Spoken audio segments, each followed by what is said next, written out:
My name is Chuck Mazzarella, and I am the author of The Lion Shares. This is an unpublished story that I want to share with you today. Just wanted to emphasize that this is an unpublished story that soon will be in a second collection of short stories that I will have self-published probably next year sometime, or at the end of this year, 2016, unless by some bit of luck I'm picked up by some bigger publisher. Anyway, this story is called 30 Months, and it's going to be read in 4 parts. It's about 13 pages, and I want to give a little background to the story. It's set in Perth, Australia. It's about a woman in her 40s who is a vice president of finance, and it's about how she is having a party at her summer home about 40 miles south of Perth.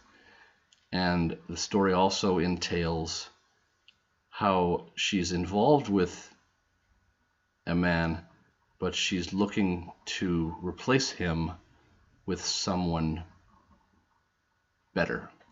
The story's called 30 Months. This alludes to, well, I don't know if I want to give it all away, but let's just say that this more affluent woman uses a dating agency, and the details of the story will unfold as I read them. So here's the first part of 30 Months. At last, the end to what seemed like an endless week of proposals, update meetings, and annual HR trainings. I shut my door to the staff as they busily grab their belongings and head for the door to revel in a long weekend. Australia Day upon us once again. Tomorrow we find out what noble and deserving citizen will have honor bestowed on her or his brow. Futures trading in the States seems promising. I give a quick call to Lloyd before I pour myself 3 fingers of Lamb's extra dark rum on the rocks and settle in for the sunset. One of the perks of having a corner office on the top level of any building is that you never miss a sunset. My perch on the 40th floor of the Exchange Building has a view of nearby Rottnest Island and limitless whitecaps of the Indian Ocean that fade into the horizon. God shows that she is among us in so many ways. Mostly it is in the creations we see and hear before us, beautiful paintings, classy architecture, lovely melodies, and in the many ways color is displayed in the wonders of nature. If I wasn't such a hardened bitch, I would take the time to enjoy more of what she has created. Now that I have the time, I think I will put that little thought on my desktop reminder. Enjoy more sunsets, you silly tosser.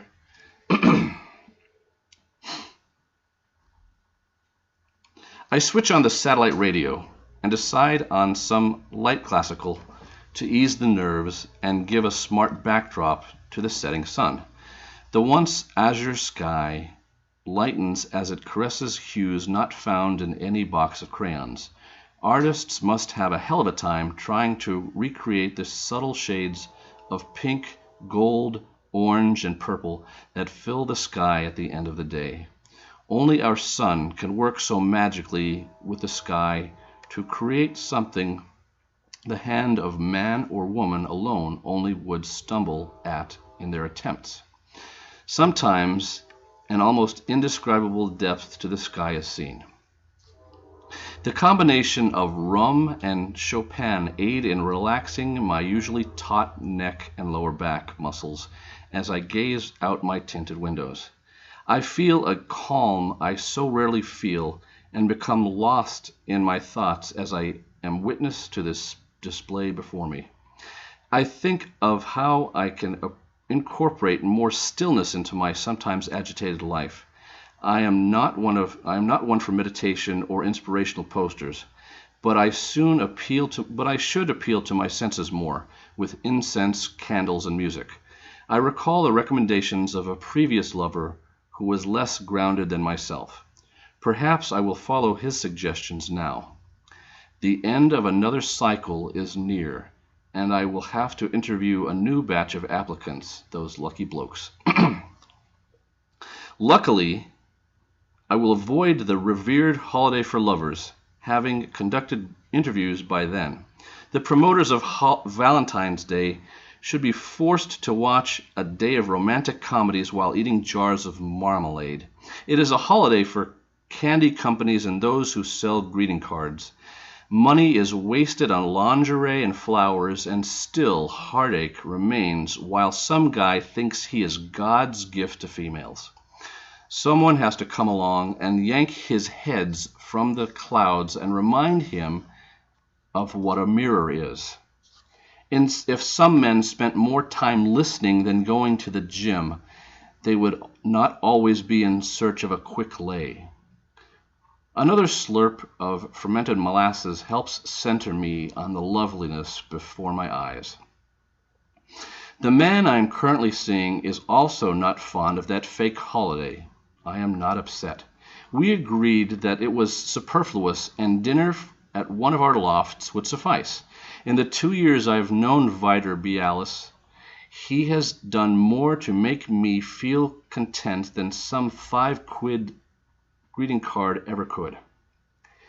We have seen many sights in Australia and have spent weekends or on holiday traveling or at my summer home. Several years older than myself, we have enjoyed each other's companies regardless. We have enjoyed each other's company regardless. But we live apart from each other. I call Perth home now. He lives in Canberra, and this has led to the relationship feeling distant at times, especially when he returns to his native Poland for Christmas each year. Duty once again calls Vider back home. I find myself not minding that he will be absent as our cycle comes to an end. The 3 weeks he and I have together will mostly be for him to tidy up his loose ends.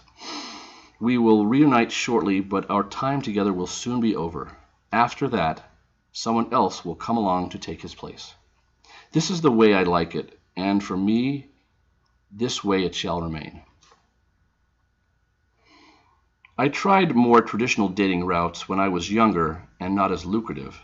Now in my 40s, I am contented by visiting with friends, time for myself, and the results of the 30-month agreement program I began about a decade ago. No man should ever interfere with a woman's right to fulfill herself, her happiness, and those close to her. And to think I was not the picture of grace and tact you see before you today. Cashmere sweaters and ponytails only get you so far in life. Success is hewn from the rock of diligence and self-preservation. If more women were encouraged through the decades, Earth would be a far more advanced and peaceful planet to call home. My name is Jamelia Delaram. I am fortunate to have settled in Perth after starting my life in the colder climate of Great Britain. My career as a securities trader and financial consultant has allowed me splendors and the ability to see much of this beautiful world. There is still so much of it I long to experience. Someone can live to be 200 years old and not learn every song, taste every dish, or explore every forest. We as a people do not fully comprehend how damned amazing Earth is. Some die longing for a bigger life, while others find contentment in the smallness of their personal world. My soul still burns for as much out of life as I can get. Though not every day will offer the opportunity for me to be an explorer, I am now at a point in my life where I can venture out into the world, having adventures I once only dreamed about. Yet finding someone to share my journey seems at times elusive. I have had meaningful relationships, and some that were not so fulfilling. I have learned to enjoy my own company, and I am happy for that. The sun takes its last bows in the sky for this day as I gather my belongings to start the long ride to my coastal retreat. This weekend is full of promise as I take a well-deserved break from the world of high finance. I noticed the second ring of my aging cell phone and flip it open to say hello. My assistant is on the other end, reminding me of an upcoming social engagement and the fact that she picked up my latest acquisitions from the cleaners, sent there by the new French boutique downtown, and placed them in the closet. I respond with my thanks and wish her a relaxing weekend. Saraline is becoming one of my favorite assets as she continues to impress me with her savvy and willingness to learn. Several months ago, I was close to firing her for losing a file and almost embarrassing me in front of the CFO. She has redeemed herself several times since then. My phone also showed two unread messages, one from my procurator and one from the caterer. I call the caterer first. All is well for my Australia Day gathering tomorrow, all except for a minor change in the appetizers. The case of champagne is chilling, the bar is stocked, and there will be smoked trout instead of smoked salmon. I like the trout better anyway, as it reminds me of my childhood back in Greenshire. Those linen tablecloths better not have any stains like the last time. I wait until I am back at my loft to return the second message. I grab my previously packed suitcases from my bedroom and phone the driver that I will be ready to depart in approximately a half an hour. Attending to other needs, I relax at the thought of being able to leave the city after several months of not being about to do so. During the chauffeured ride about 40 miles south, I think back to previous outdoor parties I have attended and cringe at what I recall. The days of backyard picnic suppers besieged by mosquitoes ended when I purchased the penthouse at Stirling Court. My position requires that I am close to the pulse of the exchange. Yet when I can escape my urban captivity, I retreat to my place on Garden Island. Though not very close to work, my coastal sanctuary offers another spectacular view. The beach is mere steps away when I need to reconnect to nature and when friends visit. There I escape the droll soundtrack of life in the city. True, city life offers choice restaurants and a varied assortment of activities, but recharging the soul is vital. It is nice that I can now afford what once was elusive. After arriving at my home on Egret Point, I change and enjoy the air condition as I pour a second drink and reply to the man in my employ. Arthur has heard from 4 prospective candidates for the next cycle. As he knows that 5 is a favorite number of mine, I concur that only one remains and relay a bit of my eagerness for the interviewing process to commence. He assures me that the men will be in attendance tomorrow night and will arrive on the arms of pretty young women. Later in the evening, I will have a cursory introduction with the candidates. It is my hope that Arthur will find me another by the end of the celebration tomorrow night. Yet I know that I need not rush the process. The newness of rediscovery is an exciting time for me usually. I think of how grateful I am to be at Egret Point, and how soothing the setting sun was to me before. Arthur and I conclude our call, and he wishes me a pleasant evening, knowing we will chat tomorrow for the briefing. The smell of something wonderful fills the air as I make my way to the chef's kitchen. I like the caterer to prepare for me a sample of everything that will be served at any function I host a day or two before the event, just in case any changes are needed.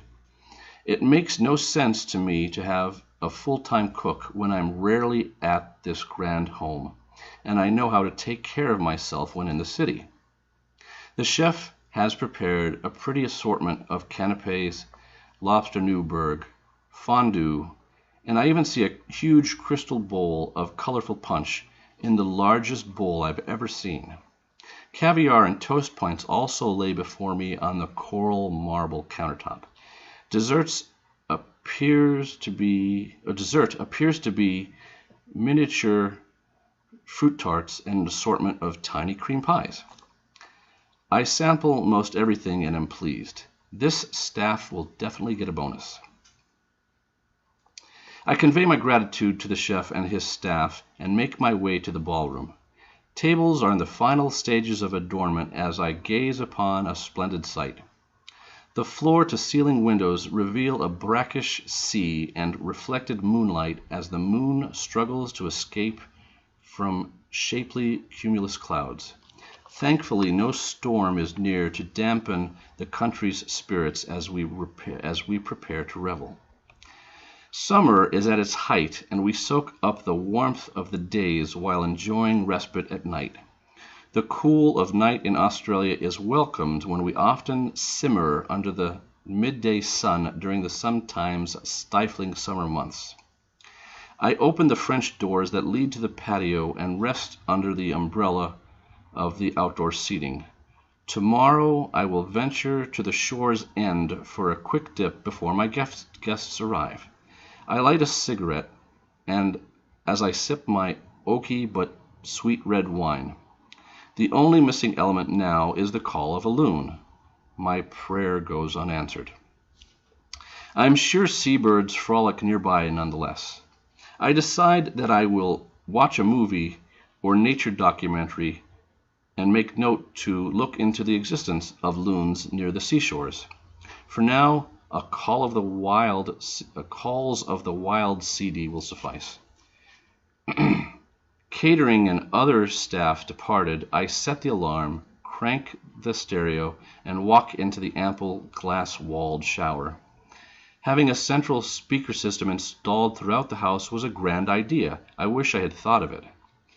Having waterproof speakers in the granite shower was my idea. Far from hanging a water-resistant radio from the